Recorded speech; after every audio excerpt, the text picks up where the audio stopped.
So hello everyone, आज हम अपनी टपरी तमाशा में अपने चाय वाले भैया और मैं छोटू एक नया टॉपिक के साथ। तो क्या करें आज टॉपिक के लिए, कोई आइडिया भैया? हम्म, अभी जैसा देख रहा हूँ ट्रेंडिंग पे तो एक कोई ट्रेलर आया है मूवी का कि हाँ। ताज करके। ओह अच्छा। अरे शायद ये मेरे दिल पे भी आया था कभी, एक बार रैंडम आया था लेकिन मैंने स्किप मार दिया था। तो मतलब क्या है, थोड़ा सा हाँ कुछ हाँ, बताओ मैं तो। देखता हूँ। चलो आज बस इसी। इतना पता है थोड़ा बहुत, ताजमहल की कुछ कंट्रोवर्सी है कि ताजमहल ताजमहल नहीं है, कुछ और अच्छा, है। वो तेजो महल वाला। हाँ अरे चलो देखते हैं इसके बारे में, कुछ तो तगड़ा ही होगा। हाँ। चलो पहले ट्रेलर देखते हैं इसका, शायद अभी रिलीज तो हुई नहीं होगी ये। ट्रेलर आया। नहीं, अभी रिलीज नहीं। Trailer trailer. देखते हैं इसका। चलो करो स्ट्रीम शेयर भाई। चाय रख ली ना तुमने अपनी साथ में? हाँ, रखी हुई है। कोई चाय के बिना मजा ही नहीं आता चीजें देखने में।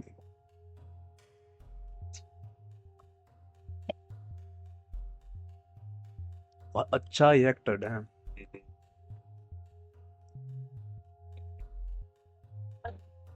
कौन थे मंदिर चल दिए चाचा। ताजमहल। ये देखिए, मुगल वास्तुकला का शानदार नमूना, जिसकी ओ भाई, कौन सा ताजमहल मंदिर? हाँ, ताजमहल मंदिर बन गया है। ये हिमायत का मकबरा। खूबसूरती में हर कोई डूबा। ये क्या वाकई ताजमहल शाहजहां ने बनवाया था? दुनिया में कोई ऐसा मकबरा कभी देखा है कि जिसके ऊपर गुंबद हो, गुंबद पर कलश हो? इसका ताजमहल का डीएनए टेस्ट। ये गुम्बद के ऊपर ये क्या, कौन सा कलश है, लाइक किस चीज का है? जिसके ऊपर गुंबद हो, Right, लो। किस चीज का है ये? क्या लगता है? ये ये कलश है। मेरे को जो क्या ये है? मून टाइप क्रिसेंट टाइप दिख रहा है, ये शायद मैं सिख के अंदर ऐसा हाँ कुछ देखा हाँ सिमिलर। हाँ हाँ।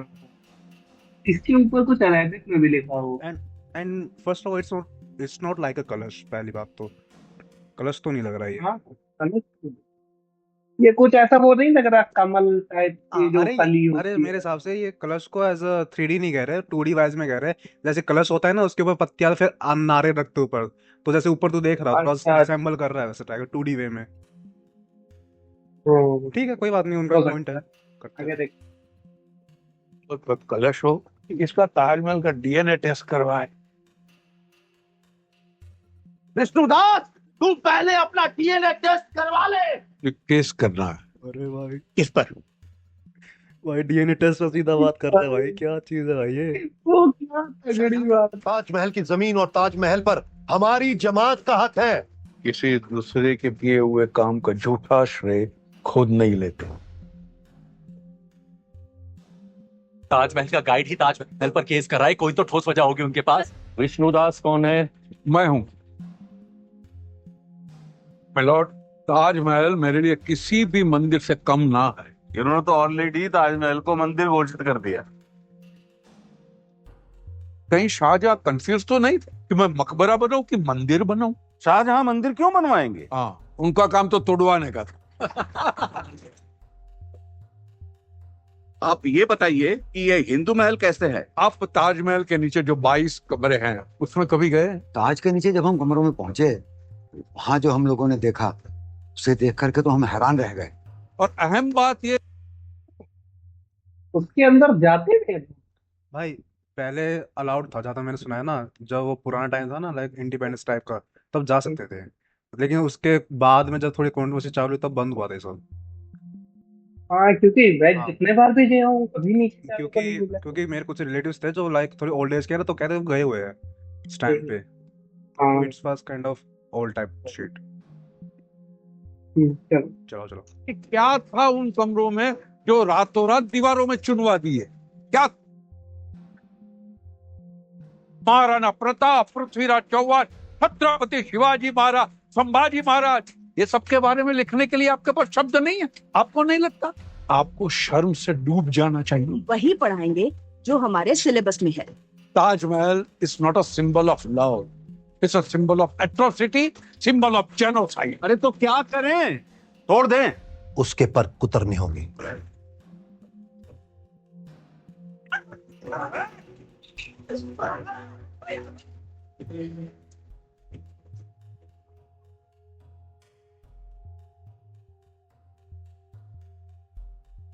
ये तो ऐसा लग रहा है कि जान के ऐसे वॉयलेंस दिखाया जा रहा है।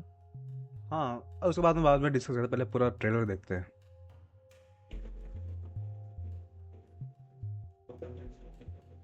सदियों से चली आ रही भारत की सभ्यता को बार बार दुनिया भर के लोगों ने खत्म करने की कोशिश की, लेकिन वो कभी सफल नहीं रहे। क्यों? क्योंकि भारत की रग रग में सनातन है।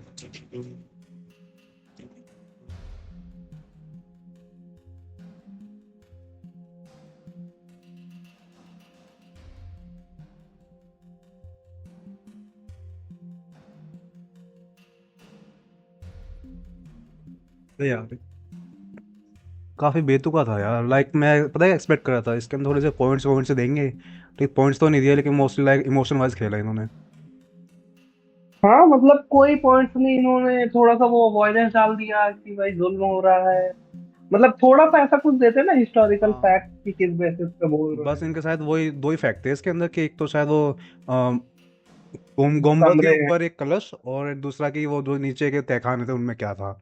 बाकी उसके अलावा तो इन्होंने वो कोई फाइल पॉइंट्स दिया नहीं। बाकी मोस्टली इमोशन वाइज खेला कि वॉयलेंस कैसे होएगा, उसके ऊपर फिर क्या चीज़ें होंगी और कुछ नहीं। कौन हाँ। ताजमहल पे राज कर रहा है ऐसा टाइप की हाँ। चीज। तो देखते हैं और क्या देखते हैं। मिल सकता है हम लोगों को। रियल स्टोरी बिहाइंड, ऐसा चेक करते हैं। अरे हाँ, दुर्गा जी। भाई पहले से ही आ भाई, गया दुर्गा जी भाई। राठी साहब आ गया भाई, राठी साहब। नमस्कार दोस्तों, क्या है रहस्य ताजमहल का? आखिर क्या छिपा नमस्कार भाई, नमस्कार। नमस्कार भाई।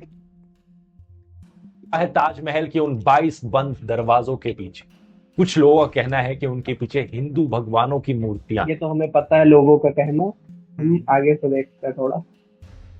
ताजमहल के 22 कमरों पर चल रहा विवाद। हिस्टोरिकल अकाउंट्स हमें बताते हैं कि शाहजहां की जो रिलेशनशिप थी भाई ये तो मैं सब पहले बता बच्चा रहा हूँ, हुआ, उनकी बाकी सारी मर्द हमेशा औरत के चक्कर में एक बर्बाद हुआ है। हाँ, सच्चाई वही है, वही रीजन है। वही रीजन है। सारी रीजन वही खत्म होते हैं। हाँ, सच्चाई यही है। हाँ, ऑफ द एज। जो व्हाइट मार्बल पैनल्स पे कैलीग्राफी करी गई है वो करी गई है अब्दुल हक शिराजी के द्वारा। 1000 से ज्यादा हाथियों का इस्तेमाल किया गया था तो बिल्डिंग बना मटेरियल को कैसे उसका क्या ट्रांसपोर्ट करने करेंगे? के लिए। व्हाइट दिक्कत मार्बल क्या है ये बताओ। राजस्थान से लाया गया। पॉलिटिशियन राजनीश सिंह ने इलाहाबाद हाईकोर्ट में पिटीशन फाइल करी कि ताजमहल के 22 बंद कमरों को खुलवा दिया जाए। ये चाहते थे कि एएसआई यानी आर्कियोलॉजिकल सर्वे ऑफ इंडिया एक स्पेशल कमिटी बनाए जो इन 22 बंद कमरों के पीछे झांक कर देखेगी और ढूंढने की कोशिश करेगी कि कहीं ना कहीं कोई हिंदू भगवानों की मूर्तियां तो नहीं है यहां पर। इस पिटीशन में कहा गया कि ऐसे क्लेम्स किए जाते हैं कि ताजमहल एक्चुअली में एक शिव मंदिर है तेजो महाल्या नाम से, और कोर्ट का हाँ, ये चीज मैंने सुनी 2022 सुनी तो मैंने के भी थी। अलॉन्ग ऐसा कुछ हो रहा था। सुनी तो थी मैंने। हाँ, ये फर्ज बनता है कि इन बंद कमरों को खुलवा दिया जाए अंडर फ्रीडम ऑफ इंफॉर्मेशन, लेकिन कोर्ट ने इस पिटीशन को डिसमिस कर दिया। जजेस के बेंच ने कहा कि इस तरीके की पिटीशन फाइल करके पीआईएल सिस्टम का मजाक बनाया जा रहा है। कोर्ट ने सवाल उठाया कि किस बेसिस पर पिटीशन फाइल करी गई है, क्या यहां पर कोई लीगल या कॉन्स्टिट्यूशनल राइट्स को इन्फ्रिंज किया जा रहा है? अगर नहीं तो क्यों पिटीशन फाइल करी? हिस्टोरिकल रिसर्च करना हिस्टोरियंस का काम है और उसके लिए प्रॉपर मेथोडोलॉजी फॉलो की जानी चाहिए। लेकिन अगर आपको लग रहा है दोस्तों ये पिटीशन डिसमिस होने के बाद ये राज राज ही रह जाएगा तो चिंता मत कीजिए। इस वीडियो में सच जरूर बताऊंगा इस राज के पीछे क्या है। असल में अरे बात क्या है प्रपोज करना। दोस्तों, एएसआई के सोर्सेज ने ऑलरेडी इंडियन एक्सप्रेस एक बार देखते हैं इसकी सही में लाइक ये तहखाने बंद क्यों हुए थे, सर्च करके देखते हैं कि तहखाने रियल में बंद क्यों हुए थे। लाइक क्या ऐसी नीड आ गई थी। हम्म।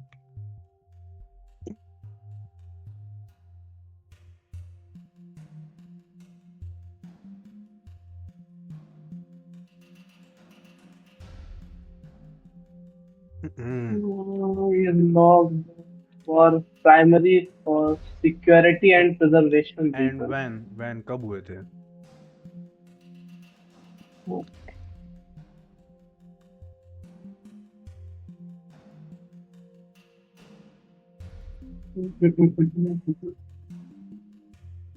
डेट 14।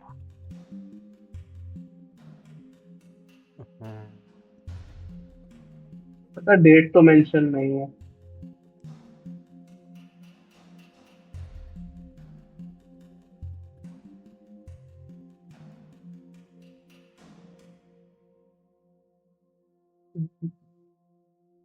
वाई की जगह वन ही लगा देता। हम्म।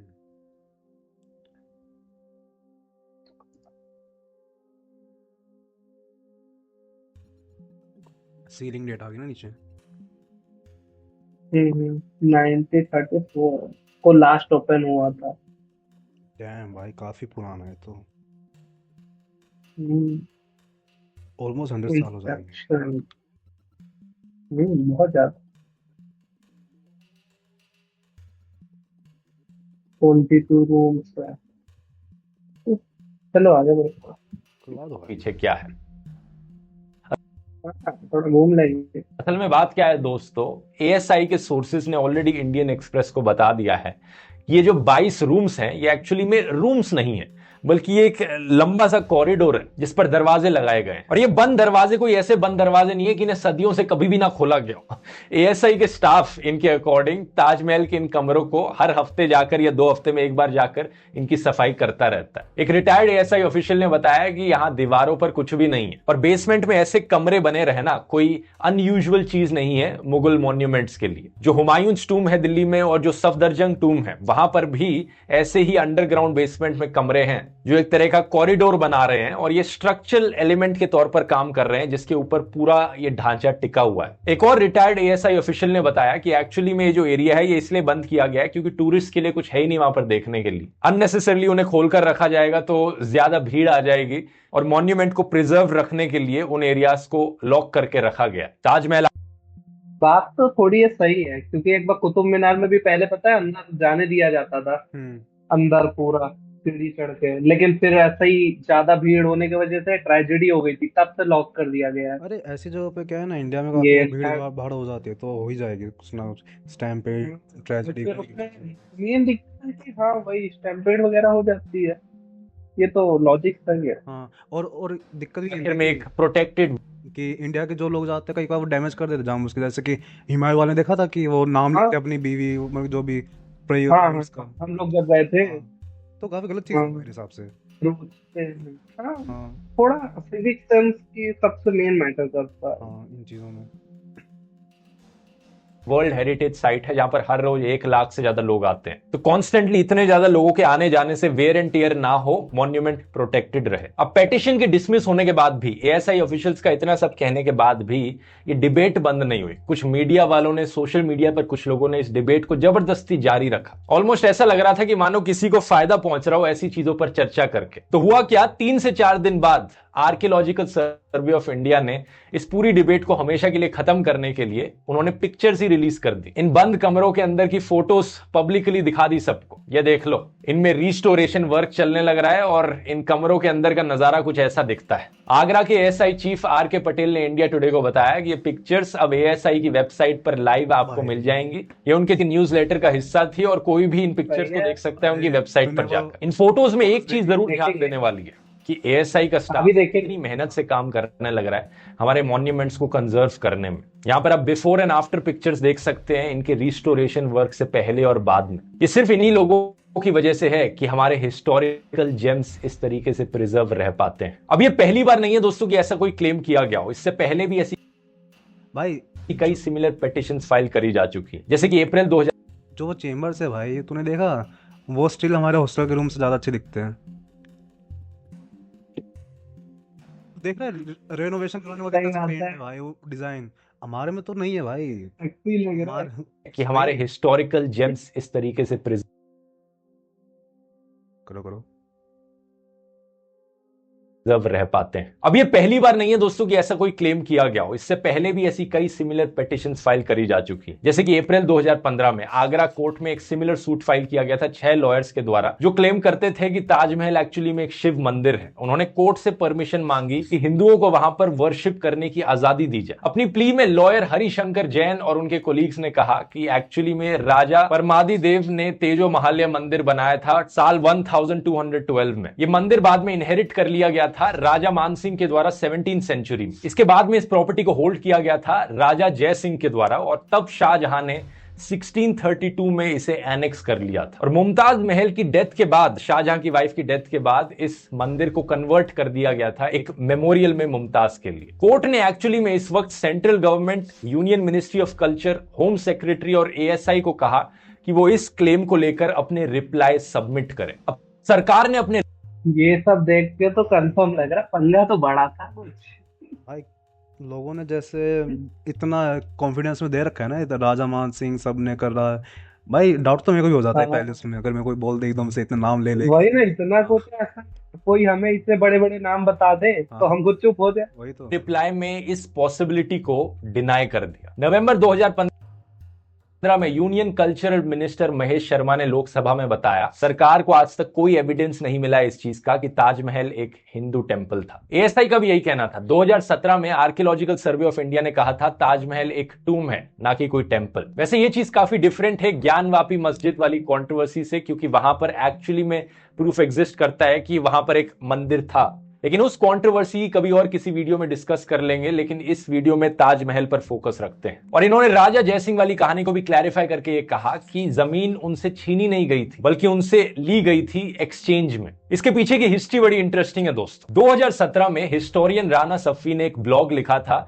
डेलीओ प्लेटफॉर्म पर। ये इंडिया टुडे ग्रुप का एक ब्लॉगिंग प्लेटफॉर्म है। इसमें इन्होंने बताया कि मुगलों को एक्चुअली में काफी शौक था हिस्ट्री का एक रिकॉर्ड रखने का। कई मुगल महाराजा तो खुद ही अपनी ऑटोबायोग्राफीज लिखते थे, अपनी डायरीज लिखते थे, जैसे कि जहांगीर ने जहांगीरनामा लिखी थी। इसके अलावा वो ऑफिशियल हिस्ट्री को कोर्ट हिस्टोरियंस के द्वारा भी लिखवाते थे। फॉर एग्जाम्पल अकबर के टाइम में अबुल फाजिल ने हिस्ट्री का रिकॉर्ड रखा था। इसके अलावा तीसरा और हिस्ट्री के अकाउंट्स होते थे जो और लोगों ने लिखे होते थे जो उस समय में रह रहे होते थे। इन्हें कंटेम्प्रेरी अकाउंट्स कहा जा सकता है। इन कंटेम्प्रेरी टेक्स्ट को W.A. बेगली और Z.A. देसाई ने अपनी किताब ताजमहल एन इल्यूमिनेटेड टूम में कंपाइल किया था। उस जमाने के इन अलग अलग सोर्सेस को अगर कंपाइल करके साथ में देखा जाए तो हमें ताजमहल की हिस्ट्री के बारे में बहुत डिटेल में पता चलता है। ताजमहल एक्चुअली में कैसे बना था, क्या होता था उस जमाने में, इन सब को बहुत ही अच्छी तरीके से डॉक्यूमेंट किया गया है। राजा जय सिंह के एक्चुअली में काफी फ्रेंडली रिलेशंस थे शाहजहां से। हमें पता चलता है कि राजा जय सिंह एक्चुअली में उसी जगह पर रहते थे जहां पर ताजमहल बना था। उस जगह को एक हवेली, एक खाना, एक मंजिल करके रेफर किया जाता है अलग अलग सोर्सेस के द्वारा।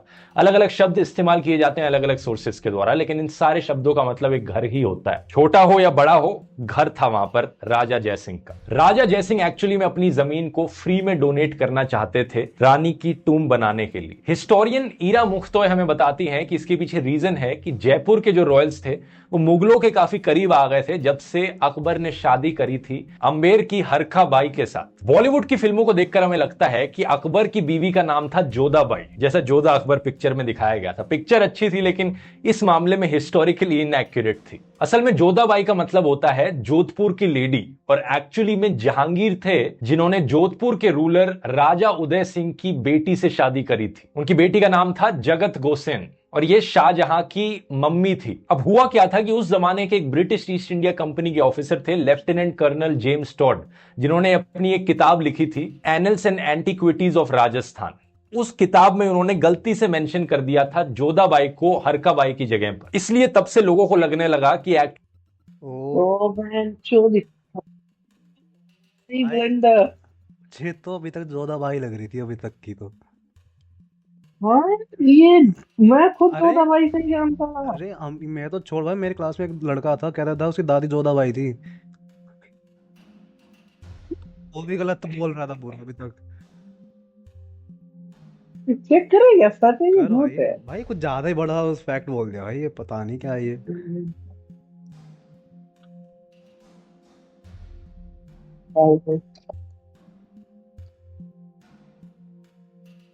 हाँ, भाई तो इतने गलत तो ये तो कुछ तगड़ा ही फैक्ट पता चल गया। काफी तगड़ा था भाई। मतलब हम जोधाबाई जिसे बोलते थे वो हरका भाई है। और ये भाई भाई ये कुछ ज्यादा था भाई। एक्चुअली में जोधाबाई अकबर की बीवी थी, लेकिन अकबर की बीवी हरखा बाई थी और उसको अभी तो हम जोधाबाई समझ रहे थे। और एक गलती की वजह से वो जोधाबाई बन गई।